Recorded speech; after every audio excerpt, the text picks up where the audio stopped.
So I'm Somali. I'm proud to be Somali.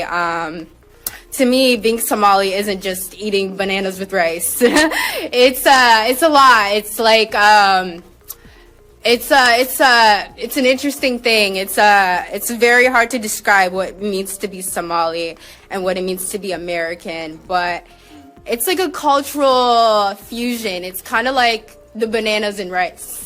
You know, people don't really see, like, you know, it's you know, people don't think, oh, you can eat bananas with rice, but that's what it's like to be Somali and American. It's like that combination of banana and rice, but you're gonna get what I mean.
These matters, automatically everyone off to their corners, everyone screaming from their corners. The absolute reality here is that if you believe some people who've already been at 11 about, you know, the totalitarian state, the authority, they want to carry on as if this was some sort of, you know, gang killing, right? Like a scene from that movie American History X where somebody's put down. They're calling it a murder. Yeah, and you're going, now, obviously, there is, you know, split-second decisions made by people who are on the ground. That's not the president, that's not the governor, that's not the police chief, it's not us. So the idea that people automatically, that momentary decision, justified or otherwise, then instantly becomes proof about the Trump administration. And this is the problem for the left.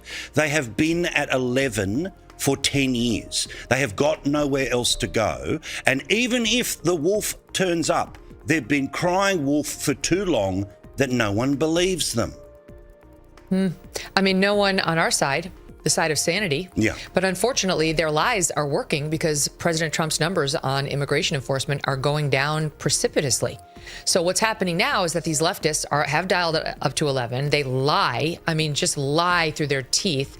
Today, we played a clip of Whoopi Goldberg on The View saying they just shot a man. He just was holding his phone and a bottle of water, and they shot him 10 times. They murdered a man. He is standing, he has his phone, and he has a bottle of water. And they shot him 10 times. What the?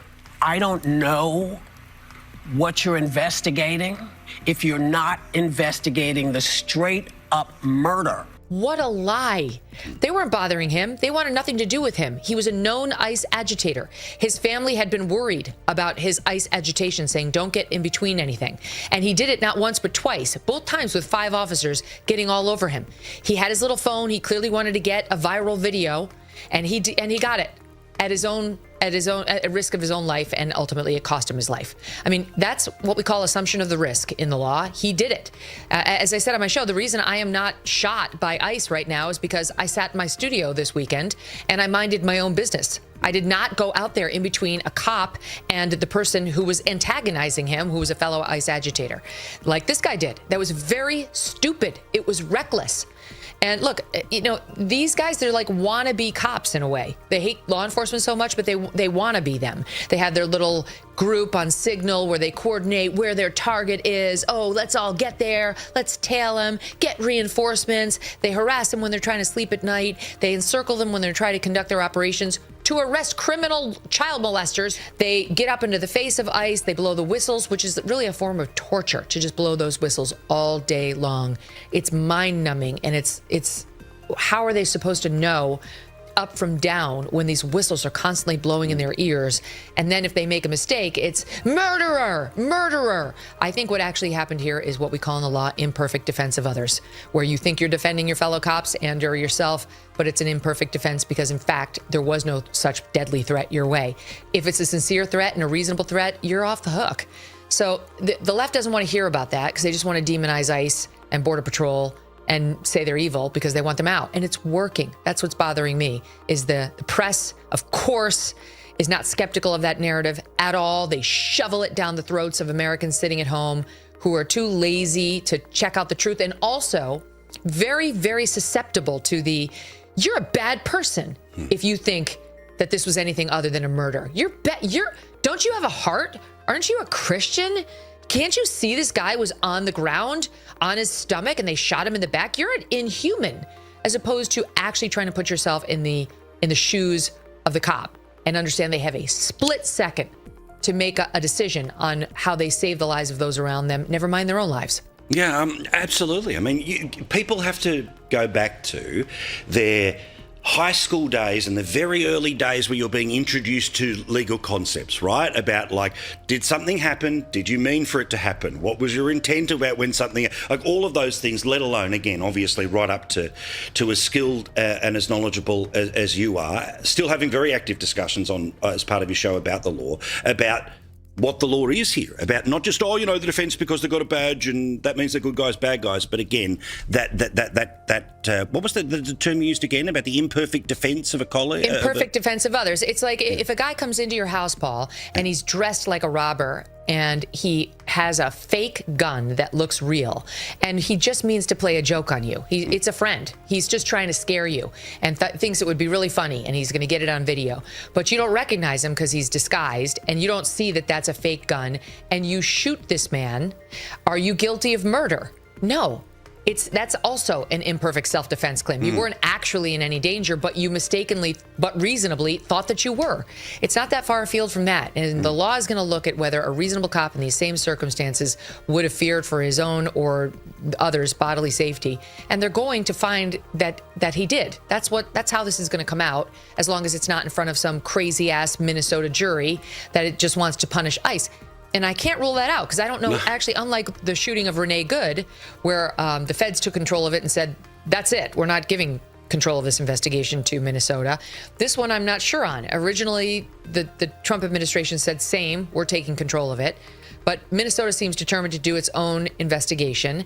And I don't know, Paul. I think Minnesota, if they could get their hands on this officer, they would fry his ass. I really think they'd be determined to charge him with murder, right? The full Chauvin. They put him in front of a Minneapolis jury. They wouldn't move it outside of Minneapolis. The judges, I happen to know, just based on my own reporting, that we're suffering like a revolt, like an intifada of judges right now on the bench who don't want to bring charges against any of the bad guys who invaded that church, but would love to oversee a trial against an ICE officer. So it's a powder keg, and Trump needs to do his level best to protect these officers.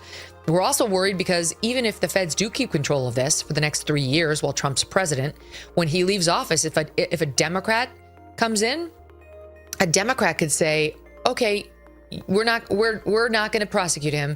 Minnesota, you go ahead.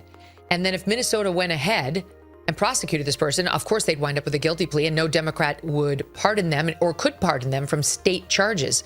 So all these ICE officers really have a lot on the line right now, and there's only so much even President Trump could protect them.